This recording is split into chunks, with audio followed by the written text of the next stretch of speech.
식사 잘하셨습니까? 저는 세상에 절밥이라고 요즘 절에서 주는 밥, 절밥, 나물 중심으로 건강식이라고. 전 세상에서 가장 건강한 음식이 교밥. 정말 교회가 주는 밥, 교밥. 교밥을 먹는 이상 저 영육간에 강건해질 거라는 생각이 들었습니다. 교밥. 매주 교밥을 먹는 여러분, 얼마나 하나님의 축복입니까? 세상에 나가서 먹는 인삼보다 성전에서 먹는 교밥이 훨씬 더 우리 영혼 좋지 않겠습니까? 만사형통을 세 글자를 줄이면 하나님, 만사형통 한 글자를 줄이면 God. 하나님 안에 있으면 모든 것이 다 풀리지 않겠습니까? 오늘 참 좋은 날, 제가 하나님 말씀을 또 준비해 봤는데요. 그리스도인의 삶의 우선순위라는 제목을 가지고 말씀을 나누겠습니다. 그리스도인의 삶의 우선순위. 자, 나눠주시죠. 오늘은 복사가 제대로 됐기 때문에 앞뒷면 잘 나왔을 겁니다. 내일 아침에도 써야 되기 때문에 남는 것은 두 가지 바랍니다. 자, 그리스도인의 삶의 우선순위. 제가 재미있는 예와 세 가지를 먼저 같이 읽으면서 우리가 마음을 먼저 준비하고 그리고 본론 하나님 말씀으로 들어가도록 하겠습니다. 자, 그리스도인의 삶의 우선순위. 자, 예와 우리 세 가지 먼저 한번 재밌게 볼까요? 네, 편한 마음으로. 자, 남는 거 다 수고 바랍니다. 자, 바흐의 서명이라는 예화가 있습니다. 위대한 오르가니스트이며 작곡가인 요한 세바스찬 바흐는 작곡이 끝나면 반드시 자기 악보 오선지 제일 뒷장에 INDNJC라고 적었다. 이것은 라틴어로 우리 주님 예수 그리스도의 이름으로 라는 뜻이다. 바흐는 자신이 작곡한 음악은 결코 자기의 것이 아니라 주 예수 그리스도가 그 동기이며 그 힘의 원천이며 그 재주의 부여자이기 때문에 이 음악의 결과도 주 예수를 영광되게 해야 한다는 뜻으로 작곡마다 자신의 서명 대신 우리 주님 예수 그리스도의 이름으로라고 적어 넣었던 것이다. 아멘. 참 이 한 작곡가에 불과하지만 정말 무엇이 가장 중요한지를 안 사람이라는 생각이 들었습니다. 모든 작품에는 자기 이름을 남기고 싶거든요. 뭐든지 자기 이름을. 하지만 자기 이름을 빼버리고 우리 주님 예수 그리스도의 이름으로 그 한 줄을 남김으로써 이 작품이 어디서 왔는지를 항상 마음에 간직한다는 것, 정말 놀라운 마음이라는 생각이 들었습니다. 그 다음에 베르디의 관심사. 자, 베르디의 첫 오페라 작품이 플로렌스에서 공연될 때 그는 연주회장 한 구석에 있었습니다. 그의 모든 관심은 그날 콘서트 홀에 나타나 자신의 음악을 감상하는 위대한 작곡가 로시니에게 집중되어 있었습니다. 그는 관중들의 박수나 감탄 소리에 전혀 관심을 보이지 않고 불꽃 튀는 눈동자로 오직 로시니 그 한 작곡가의 표정만을 지켜보았습니다. 그에게는 오직 이 한 사람의 얼굴에 만족하는 미소가 한순간만이라도 스쳐가지 않는가 하는 것만이 문제였습니다. 오직 하나님께 영광을, 하나님의 인정, 하나님의 기쁨, 그것만이 문제입니다. 하나님의 기쁨에 초점을 맞추고 사는 사람에게는 다른 그 어떤 것도 문제가 되지 않습니다. 그 작곡가의 의도대로 이 작품이 잘 만들어져서 그 작곡가가 만족해할 때 이 연출가는 내가 정말 인정을 받는 놀라운 작품을 만들었구나. 뭐 박수를 치던 사람들이 어떻게 반응하든지 간에 오직 그 원 작곡가의 표정만 바라보는 마음처럼 우리 삶에 있어서도 사람의 인정이 아니라 사람의 박수소리가 아니라 하나님의 인정, 하나님의 얼굴, 하나님의 모습만을 초점을 맞추는 것에 대해서 참 주는 도전인데요. 참 좋은 예화라는 생각이 들었습니다. 세 번째, 진짜 버려야 할 것. 국내용으로 돌아오겠습니다. 국내용. 오래전에 있었던 일입니다. 아편을 밀수하여 큰 재물을 모아보겠다는 어떤 여인이 아이를 업은 등에 아편을 감추고 압록강을 건너는데 기차 먼 저쪽에서 국경 세관원이 나타나자 안절부절하고 있었습니다. 그녀는 침착하려고 무척이나 애썼으나 떨려서 도저히 견딜 수가 없었습니다. 세관원이 점점 다가오자 차라리 찻장 밖으로 그것을 던져버리는 것이 좋겠다고 생각했습니다. 그런데 아편을 버린다고 한 것이 그만 깊이 감춘 아편 대신에 어린아이를 창밖으로 던지고 말았습니다. 세관원들이 다가와서 가진 것이 뭐 없느냐고 묻자 나에게는 어린 아이밖에 없습니다 라며 내놓은 것이 바로 큼직한 아편 뭉치였습니다. 우리는 천국행 기차에 몸을 싣고 가고 있습니다. 창밖으로 버려야 할 죄의 보따리는 버리지 않고 소중한 신앙을 버리는 잘못을 범하고 있지는 않는지, 버려야 할 세상의 욕심은 잔뜩 안고 생명을 버리는 잘못을 범하고 있지는 않은지 우리의 신앙을 점검해 보아야 하겠습니다. 마음에 와닿는 예화였기 때문에 오늘 주제에 맞게 이 세 가지 예화를 갖고 왔습니다. 저도 옛날에 어머니가 제가 문산 살 때 미제 그 물건들을 좀 취급하셨어요. 근데 그게 이제 다 흘러나온 것들이기 때문에 가끔은 우리 아이들 학교 통학할 때 그때 아이들 가방에 넣고 그랬었어요. 어린 마음에 그 불법 미제 그 제품을 가방에 넣고 출퇴근이 아니라 학교를 가는데 얼마나 심장이 떨리던지 정말 이 여인의 마음이 전 이해가 됐습니다. 하지만 예화지만 정말 안타까운 일이죠. 버려야 될 아편을 버리지 못하고 자기 아이를 버렸으니. 자, 저는 오늘 삶의 우선순위에 대해서 한번 얘기를 나눠보고 싶었습니다. 왜냐하면 제가 나이가 드니까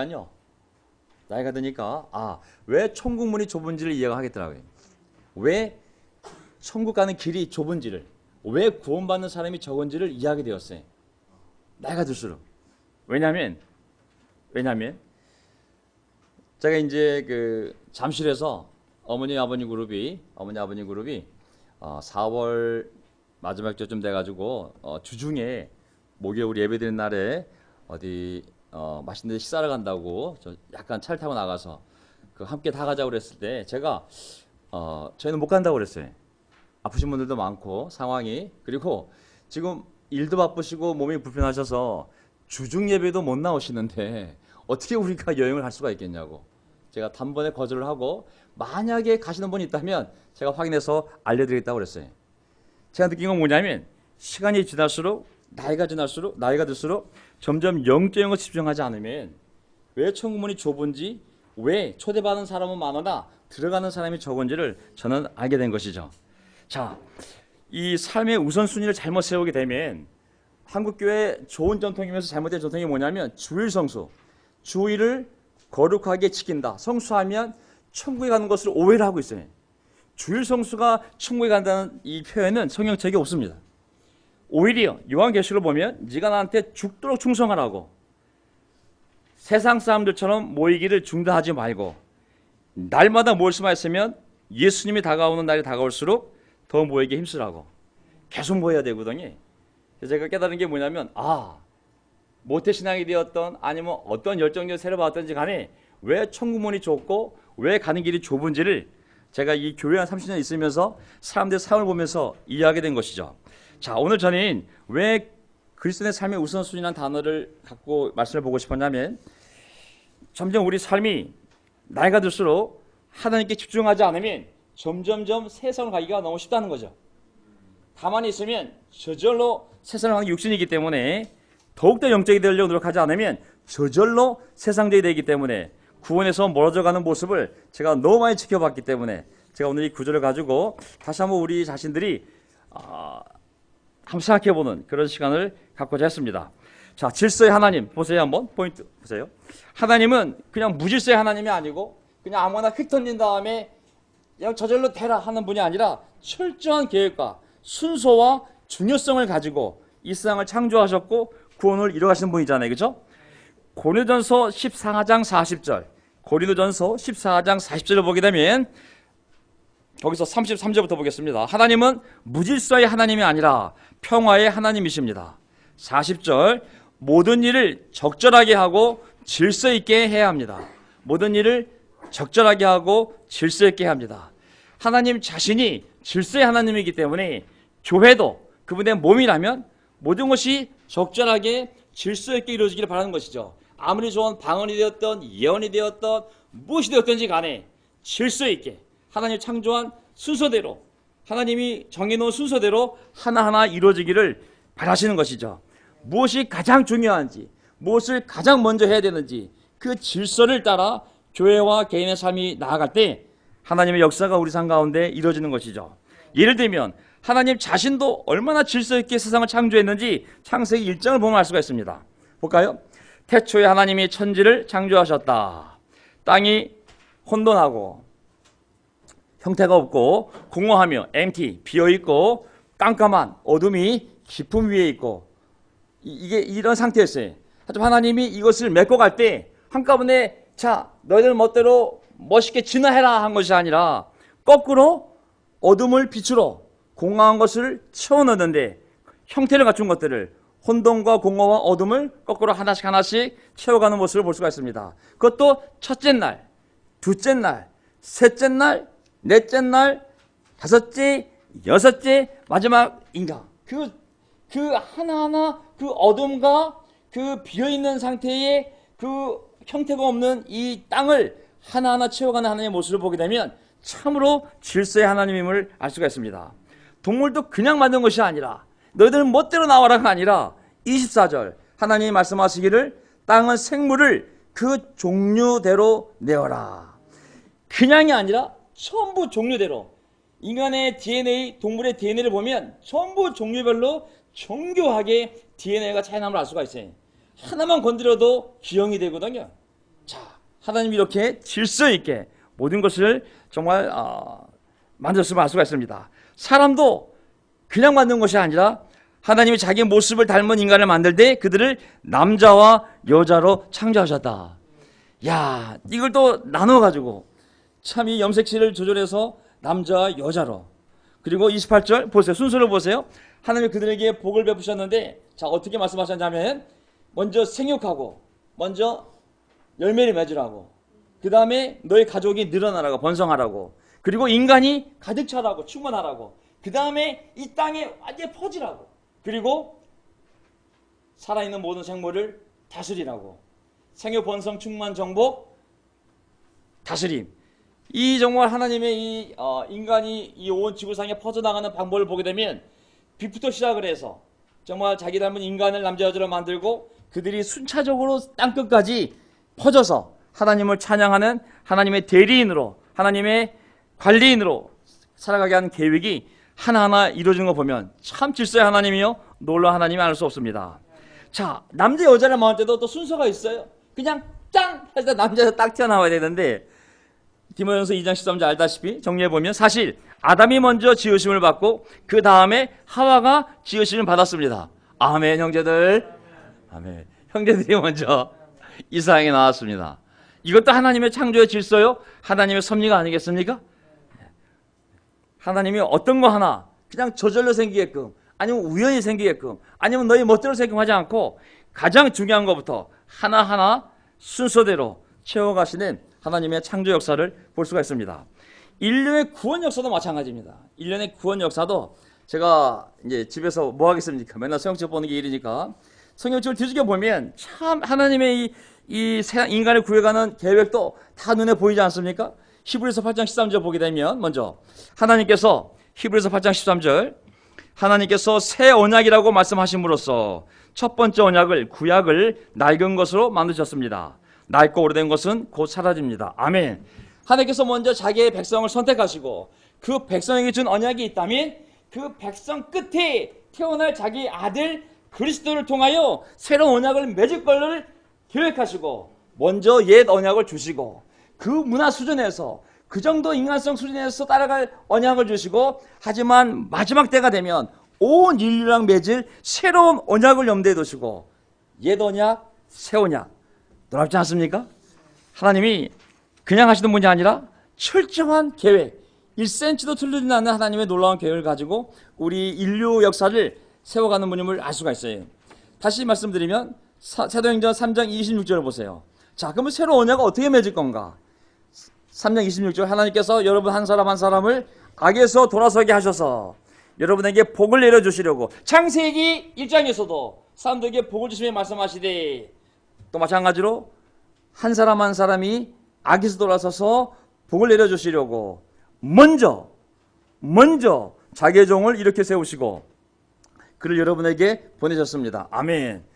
저절로 악이 없어지는 것이 아니라 그냥 복이 저절로 오는 것이 아니라 순서 먼저 자기의 종을 세워서 자기의 메시아를 보내서 하나하나 그 사역을 감당해 나갔음을 알 수가 있습니다.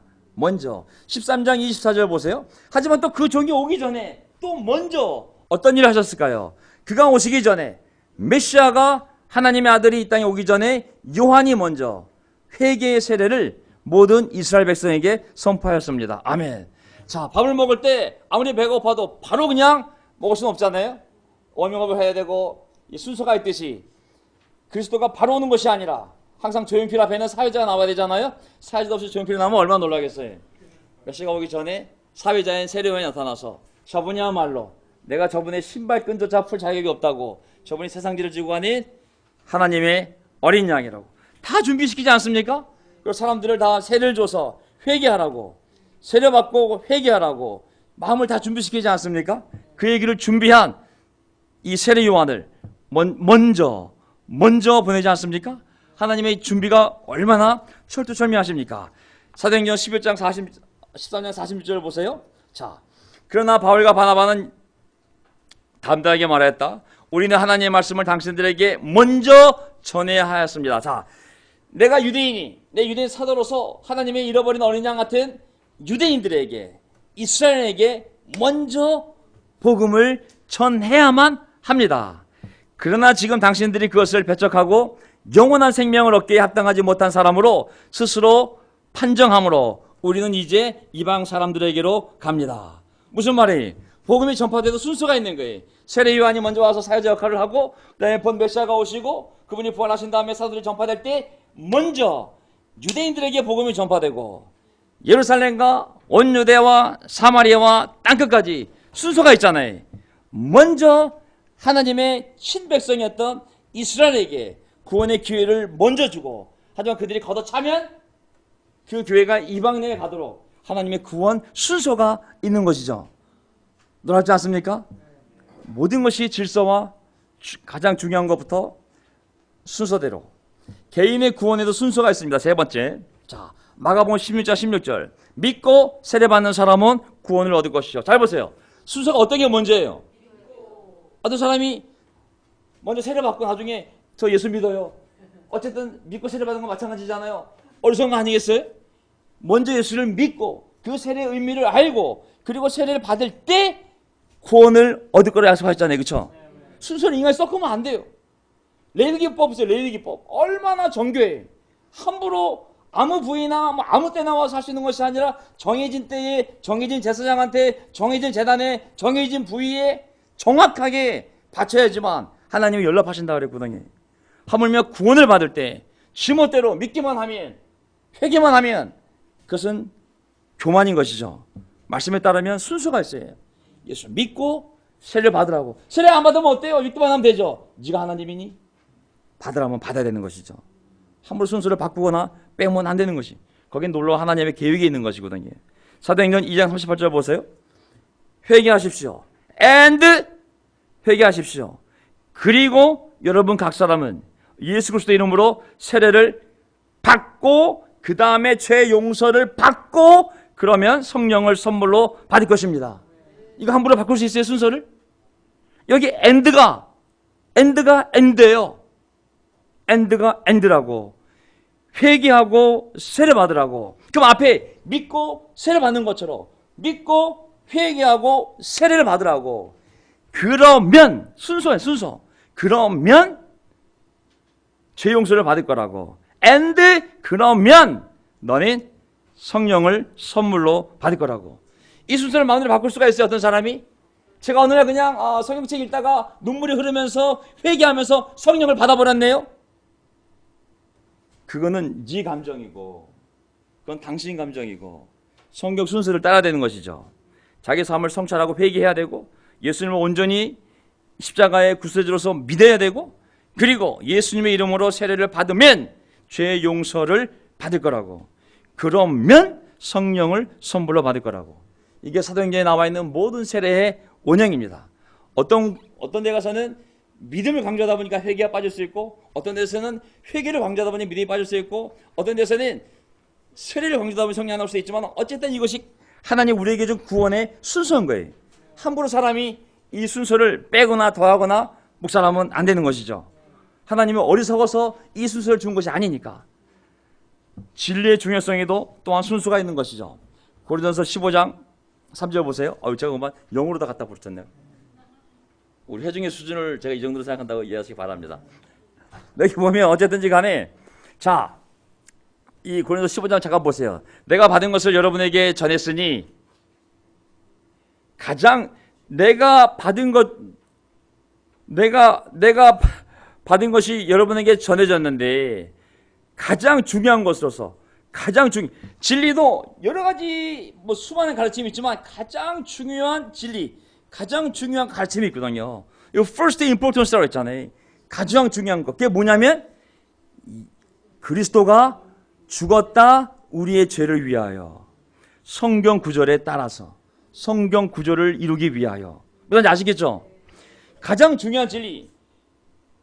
사도로서 내가 예수를 만나고 예수님의 모든 가르침을 배웠고 내가 십수년간 복음을 전했지만 가장 중요한 첫 번째 중요한 가르침, 기독교의 핵심은 뭐냐면 너만 구원받았다는 것이 아니라 우리는 장로교파야 칼빈, 웨슬리, 성결교, 나사렛교, 교황 아저씨 이게 아니라 정말 중요한 것은 그리스도께서 우리의 죄를 위하여 죽었다는 거니.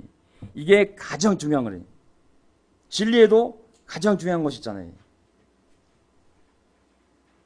순서도 있어요. 요한일서 4장 19절. 우리가 사랑하는 것은 하나님이 우리를 먼저 사랑하셨기 때문입니다. 착각하지 말라고. 네가 사랑해서 네 사랑을 보고 하나님이 네가 나 사랑하구나. 나도 너 사랑해 줄게가 아니라 너희가 엉망으로 살았을 때도 하나님이 너희를 사랑하셨고 죽으셨기 때문에 그 사랑 때문에 너희가 하나님을 사랑할 수 있는 거라고. 순서를 바꾸지 말라고. 우리 영적 3의 순서로 들어가 보겠습니다. 영적 3의 순서 마태복음 20장 27절 예수께서 그에게 말씀하셨다. 너의 마음을 다하고 너의 목숨을 다하고 뜻을 다하여 주 너의 하나님을 사랑하여라 하였으니 이것이 가장 중요하고 으뜸가는 계명이다. 아멘. 여기 보면은 first 첫 번째 greatest 가장 위대한 가장 중요한 명령이라고 했어요. 자, 많은 명령이 있어요. 많은 명령. 하지만 가장 중요한 가장 위대한 명령은 가서 복음을 전하라가 아니에요. 그것은 최선을 다해 한마디로 얘기하면 최선을 다해 어떤 희생을 치르더라도 하나님을 사랑하라는 것이 바로 모든 가르침 중에서 가장 중요한 것이거든요. 성경책을 하나 확 줄여버려서 인간 편에서 하나님께 해야 될 가장 중요한 계명이 뭡니까? 이 구약 신약 이 모든 계명을 확 한 문장을 줄여서 가장 중요한 문장을 만들려면 바로 최선을 다하여 하나님을 사랑하는 거예요. 그게 first요 greatest commandment라고 명령이라고 말씀을 하신 것이죠. 그래서 예수님도 말씀하시기를 마태복음 6장 33절 너희는 먼저 하나님의 나라와 하나님의 의를 구하여라. 그리하면 이 모든 것을 너희에게 더하여 주실 것이다. 아멘. 이 모든 것은 우리 인생에 필요한 직장과 먹고 사는 집과 결혼과 그 모든 것들을 의미한다고 생각합니다.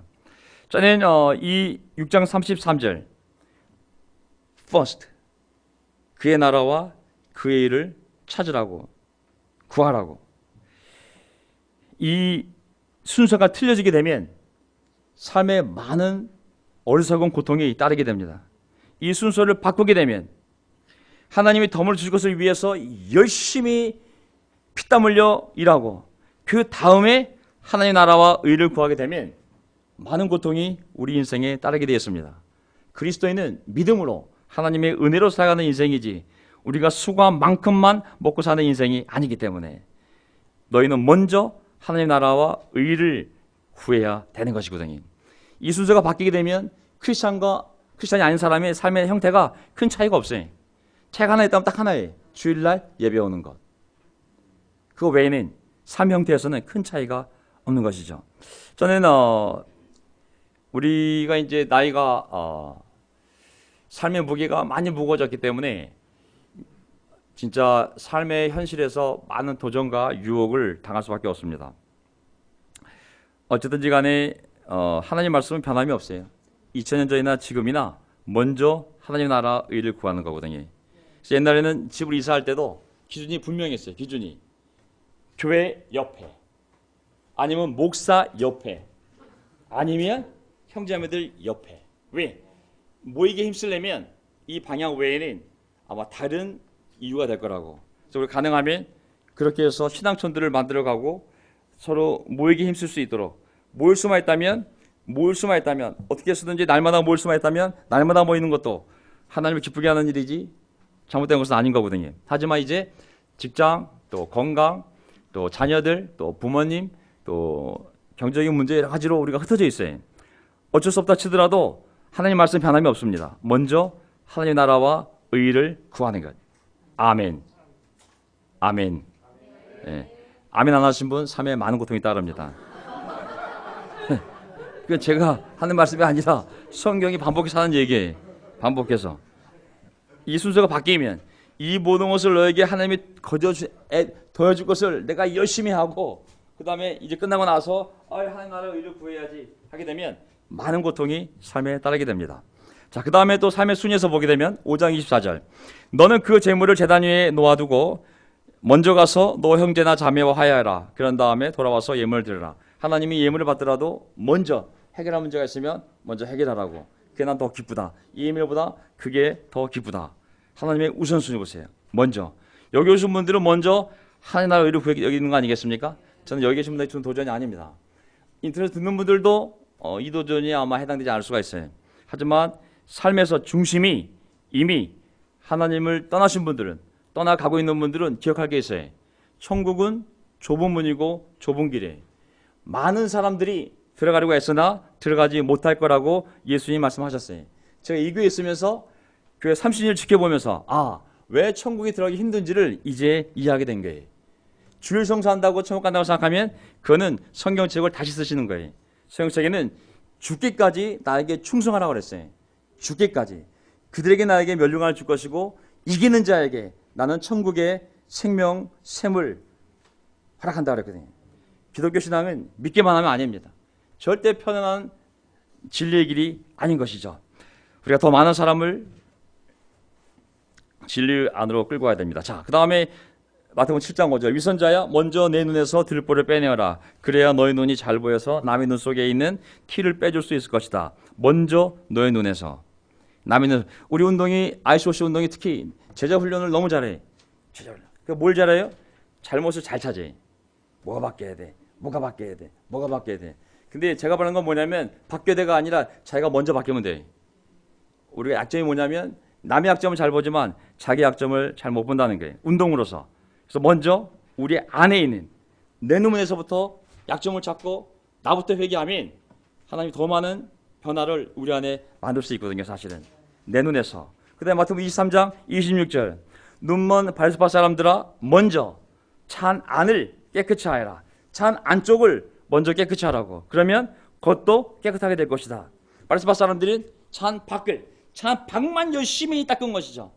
하지만 그 사람들의 마음 속 그들의 보이지 않는 그 삶의 그 내면 세계는 무덤처럼 마치 회칠한 무덤처럼 무덤 끝에 회를 쳐놔서 야 여기 무덤 있다고 알려줬지만 진짜 무덤 그 안에 썩은 것이 있는 것처럼 이 바리새파 사람들은 허례허식은 잘 지켰지만 그 사람 안에 들어가 보면 마음 안에 들어가 보면 그것을 먼저 깨끗이 해야 되는데 그들이 안은 내버려 두고 반만 열심히 닦고 허례허식을 지켰기 때문에 예수님이 그들에게 강력한 위선자라는 도전을 줬음을 알 수가 있습니다.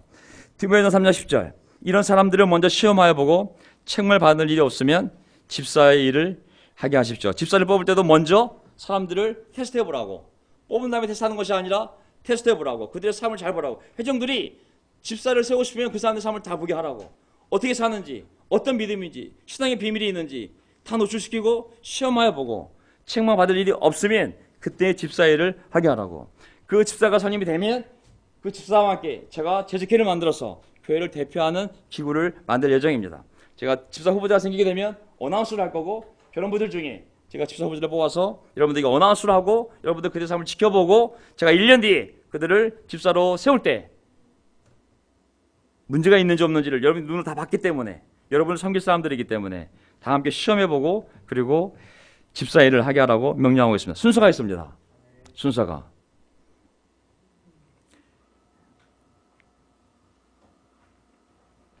자, 잘못된 삶의 순서들이 있어요. 근데 누가복음 9장 59절. 누가복음 9장 59절. 예수께서 다른 사람에게 나를 따라오너라 하고 말씀하셨다. 그러나 그 사람이 말하였다. 주님, 내가 먼저 가서, 잘 보세요. 예수께서 다른 사람에게 날 따라오너라 하고 말씀하셨다. 그러자 그 사람이 말하였다. 주님, 그물을 버려두고 배를 두고 아버지를 두고 따라간 것이 아니라 주님, 내가 먼저 가서 아버지의 장례를 치르도록 허락하여 주십시오. 그러나 예수께서는 그에게 말씀하셨다. 죽은 사람들을 장사하는 일은 죽은 사람들에게 맡겨두고 너는 가서 하나님 나라를 전파하여라. 먼저가 바뀐 거예요. 날 따라오라고. 그랬더니 제가 먼저 아버지한테 먼저가 바뀐 거예요. 그 다음에 61절. 또 다른 사람이 말하였다. 주님, 내가 주님을 따라가겠습니다. 그러나 먼저 집안 식구들에게 작별 인사를 하게 해주십시오. 예수께서는 그에게 말씀하셨다. 먼저 갔다 와라가 아니라 누구든지 손에 쟁기를 잡고 뒤를 돌아다보는 사람은 하나님 나라에 합당하지 않다. 먼저가 바뀌면 안 되는 겁니다. 하나님 나라와 세상이 순서가 바뀌게 되면 갔다 온다니까요. 하고 온다니까요. 갔다 못 옵니다. 먼저를 바꾸면 안 됩니다. 하나님이 아시기 때문에 날 따라오라 했을 때 따랐어요. 먼저, 그 먼저가 먼저 하나님의 나라가 의해야 되는데 먼저 세상이 된 것이죠. 저는 안타까워요. 왜냐하면 제가 아는 기독교 진리는 제가 읽어온 성경이 거짓말이 아니라면 나이가 들수록 더 하나님에 헌신해야 됩니다. 그게 안 되면 신앙이 거꾸로 가는 거거든요. 그게 뒤로 물러서는 거거든요. 하나님의 말씀을 많이 알수록 내가 하나님을 많이 알수록 더 헌신하는 쪽으로 가지 않는다면 이미 그 사람은 뒤로 후퇴하고 있는 거거든요. 그런 신앙으로 구원받을 수 있다? 누가 그것을 장담할 수 있겠어요? 하나님 말씀하시기를 많은 사람이 들어가려고 애쓰지만 들어가지 못할 거라고. 오직 작은 자만이, 오직 적은 수만이 하나님 나라에 들어갈 수 있다고 그랬거든요. 사람들이 잘못 알고 있어요. 이런 편안한 삶을 살면서 하나님을 잘 이용해서 편하게 사는 것이 천국 가는 길로 잘못 알고 있어요. 많은 희생을 해야 되고 믿음, 사랑, 소망이 있다면 믿음의 행위를 해야 되고 사랑이 있다면 사랑의 희생을 해야 되고 그리고 소망이 있다면 천국 소망이 있다면 인내의 기다림이 있어야 되거든요. 그것이 없다면 그것은 입으로만 사랑, 입으로만 믿음, 입으로만 수고를 하는 것이거든요. 하나님을 사랑한다면 우리가 돈으로도 표현해야 되고 시간으로도 표현해야 되는 거거든요. 돈과 시간을 묶어두고 내가 예배드리잖아요. 내가 예배에 왔잖아요. 이것이 하나님을 사랑하는 것은 아닌 거거든요. 희생이 없는 사랑은 십자가 희생이 없다면 어떻게 우리가 하나님의 사랑을 알 수가 있겠어요? 우리가 그 희생을 받기 때문에 만졌기 때문에 우리 삶을 다 바칠 수 있는 것처럼 우리의 시간과 우리의 돈을 우리의 삶을 희생하지 않는다면 어떻게 하나님이 우리의 삶을 보고 네가 날 사랑하나 알 수 있겠습니까? 입으로만 사랑한다 하지 말고 어려운 사람 있으면 도와주라고. 말로만 입으로만 사랑하지 말라고. 그걸 똑같이 하나님께 적용하면 하나님께도 마찬가지 아니겠습니까? 입으로만 사랑하지 말라고. 여러분께 하는 말씀 아닙니다. 인터넷 듣는 분들도 해당 사항이 없겠죠. 언젠가 이 방송을 듣고 회개할 사람이 이 내용을 꼭 들었으면 좋겠습니다. 자, 누가복음 14장 28절. 너희 가운데서 누가 망대를 세우려고 하면 그것을 완성할 만한 마음이 자기에게 있는지를 먼저 앉아서 셈하여 보아야 하지 않겠느냐. 누가 망대를 세우려고 하면 그것을 완성할 만한 비용이 자기에게 있는지를 먼저 앉아서 셈하여 보아야 하지 않겠느냐. 영어로 sit down first and count the cost. 한 단어처럼 들려요. sit down first, count the cost. 한 단어 같아. 코스트, 코스트코, 코스트. 많이 와닿는 단어예요. 예. sit down first, count the cost. 아주 한 단어처럼. 또 어떤 임금이 다른 임금과 싸우러 나가려면 2만 명을 거느리고서 자기에게로 쳐들어오는 그를 자기가 10,000명으로 당해낼 수 있는지를 먼저 앉아서 헤아려 보지 않겠느냐. sit down first and consider. sit down first and consider. 뭐냐면 저는 이 구절이 오해를 하게 되면 마치 구원받기 전에 사람을 구원 주기 전에 구원의 조건으로 공부할 구절을 생각하는지 모르겠지만 이건 예수님이 세례받기 전에 이 구절을 테스트하라고 준 구절이 아니거든요. 이건 죽을 때까지 우리의 마음을 살펴야 되는 구절인 거거든요. 천국에 들어가기 전까지. 오히려 세례 받고 나서가 더 중요한 구절이 아닌가 싶어요. 제가 세례 받을 때 이렇게까지 준비가 안 됐어도 제가 보기엔 세례 받을 수 있을 것 같아요. 왜? 잘 모르니까. 근데 살아보면 살아볼수록 아버지의 사랑을 알게 되고 부모의 사랑을 알게 되고 내가 부모가 돼봐야 자식 때 내가 얼마나 되는지 아는 것처럼 우리가 살면 살수록 아 이게 하나님의 마음이었겠구나. 이게 더 이해할 수 있거든요. 사실 이해하면 할수록 더 헌신할 수 있거든요. 사실은 예수 믿자마자 그냥 목숨까지 바치라 그러면 그의 믿음이 목숨까지 바칠 믿음이 되겠어요? 그걸 확인한 다음에 세례주려면 몇 명이나 세례받을 수 있겠어요? 저는 이 구절 사용해서 지금 ICOC 안에 있는 모든 형제들, 아니 서울구 속에 있는 모든 형제들, 이 구절 가지고 넌 이렇게 믿고 있는지, 이렇게 살고 있는지, 살 준비가 되어 있는지 물어본다면 몇 명이나 준비되어 있겠어요? 준비 안 됐으면 다 구원에 이른 건가요? 구원이 취소인가요? 그렇지 않잖아요.